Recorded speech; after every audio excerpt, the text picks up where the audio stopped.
Also tonight, we continue to see an outpouring of concern and curiosity for an alligator seized from a home in Hamburg by the state DEC.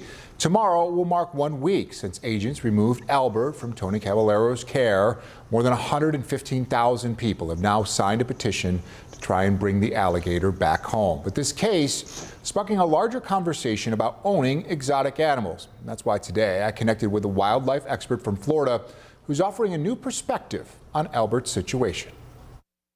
Alligators in the wild are a very timid animal. When it comes to alligators, Frank Robb knows them well. I've worked with alligators and crocodilians for Florida Fish and Wildlife, NASA, DOD. Robb has close to 3 decades of experience working with wildlife and has picked up the nickname Alligator Robb along the way. He now runs the environmental nonprofit Ears in Brevard County, Florida, and tells me he works with alligators weekly. They're naturally very, very afraid of people, very shy. People think they're not smart. They're incredibly smart animals. And that's why the story of Albert the alligator has piqued his interest, saying it's generated headlines in his neck of the woods. I've heard a little bit about it. It was in the news down here. It's not an uncommon story. Robb tells me he knows nothing about Albert's owner, Hamburg's Tony Cavallaro, or Cavallero's history with Albert. From what I understood, the permits he had lapsed, and he was inviting people over to sit and take pictures with it. It is that contact with the public that is central to the DEC's argument for seizing Albert, saying in a statement, quote, public contact with the animal is prohibited and grounds for license revocation and relocation of the animal.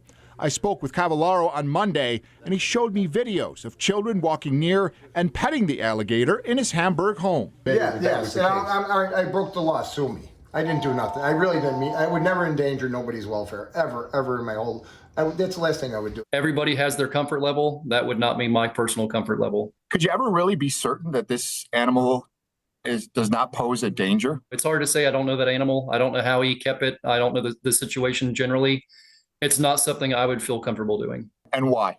Every animal bites. Anything can bite. And it's when you're dealing with an animal that size, if it's having a bad day, you're not just talking about somebody getting a little bit hurt. You're talking about somebody getting ruined forever or killed. And it's, again, not saying that was going to happen with that animal by any means. I reached out to the DEC again today looking for any updates. They tell me there's nothing new to report and that it is still an open investigation. At this point, we still don't know where Albert is being held.